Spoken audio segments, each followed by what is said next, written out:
Pagpapatuloy ng laban para sa kapayapaan. Ito ang panawagan ni Pangulo Benigno Aquino III sa paggunita ng bansa sa ika-29 na anibersaryo ng EDSA People Power Revolution.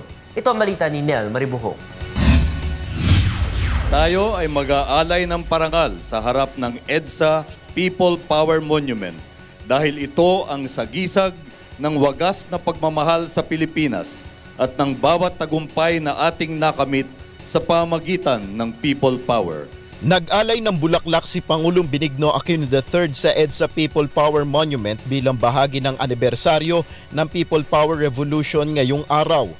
Kasama ng Pangulo si Vice President Jejomar Binay, ilan pang miyembro ng gabinete, mga opisyal ng Armed Forces of the Philippines at Philippine National Police. Naging simple at tahimik ang pagdiriwang ng EDSA People Power Revolution ngayong taon.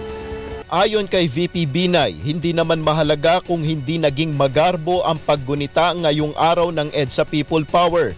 Pero by and large, not probably expressed, but within their hearts, they still remember the ideals of the EDSA Revolution. Sa pagdiriwang ngayon ng EDSA People Power, ipinanawagan ng Pangulo na dapat ipagpatuloy ang laban tungo sa kapayapaan at huwag kalimutan ang ginawang sakripisyo ng SAF 44 para sa pagkakamit ng kapayapaan at huwag ring hayaang mawalan ng kabuluhan ang sakripisyo ng PNP Commandos.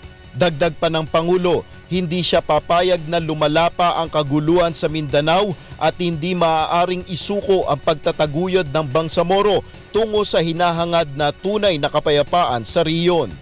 Nel Maribuhok, UNTV News Worldwide.